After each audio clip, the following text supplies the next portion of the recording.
ਦੂਲਾ ਜੀ ਤੁਹਾਡਾ ਨਿਕਾਹ ਵਾ, ਹੱਕ ਮੈਂ 150 ਰੁਪਿਆ ਤੁਹਾਨੂੰ ਕਬੂਲ ਆ? ਕਬੂਲ ਆ। ਇੱਕ ਮਿੰਟ ਜੀ, ਕੁੜੀ ਦੀ ਡਿਮਾਂਡ ਆ ਕਿ ਸੱਸ ਸਹੁਰਾ ਸਾਡੀ ਗੱਲ 'ਚ ਨਾ ਬੋਲਣ, ਕਬੂਲ ਆ? ਕਬੂਲ ਆ।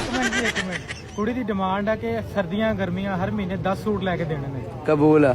ਨਹੀਂ ਜੀ ਨਹੀਂ, ਕੁੜੀ ਦੀ ਇੱਕ ਹੋਰ ਡਿਮਾਂਡ ਆ ਕਿ ਸਾਨੂੰ ਡੇਲੀ ਪੀਜ਼ਾ, 버ਗਰ, ਸ਼ਵਾਰਮਾ, ਪਾਸਤਾ, ਕੋਲਡ ਡਰਿੰਕ, ਕੋਕ ਬੋਤਲ ਹਰ ਚੀਜ਼ ਡੇਲੀ ਖਵਾਣੀ ਆ ਤੇ ਕੋਈ ਖੋਏਗਾ ਨਹੀਂ, ਕੱਲੀ ਉਹ ਖਾਏਗੀ। ਕਬੂਲ ਆ ਜੀ। ਇੱਕ ਮਿੰਟ ਕੁੜੀ ਦੀ ਇਹ ਡਿਮਾਂਡ ਆ ਕਿ ਮੇਰਾ ਜਿਹੜਾ ਹਸਬੰਡ ਹੋਣਾ ਵਾ ਭਾਂਡੇ ਕੱਪੜੇ ਹਰ ਚੀਜ਼ ਧੋਵੇ, ਸਾਫ਼ ਕਰੇ, ਸਫਾਈਆਂ ਕਰੇ। ਕਬੂਲ ਕਬੂਲ ਆ? ਆ ਜੀ। ਕਬੂਲ ਆ ਜੀ। ਜੀ ਕੁੜੀ ਦੀ ਇੱਕ ਹੋਰ ਡਿਮਾਂਡ ਆ, ਕੁੜੀ ਕਹਿੰਦੀ ਆ ਕਿ ਨਿਆਣੇ ਵੀ ਸਾਰੇ ਦੇ ਸਾਰੇ ਦੂਲਾ ਹੀ ਸੰਭਾਲੇਗਾ, ਮੁੰਡਾ ਹੀ ਸੰਭਾਲੇਗਾ, ਉਹਨਾਂ ਦੇ ਪੈਂਪਰ ਬਦਲੇਗਾ, ਉਹਨਾਂ ਨੂੰ ਰੋਟੀ ਖਵਾਏਗਾ, ਕੰਮ ਤੇ ਵੀ ਜਾਏਗਾ ਤੇ ਮੈਨੂੰ ਤੰਗ ਨਹੀਂ ਕਰੇਗਾ।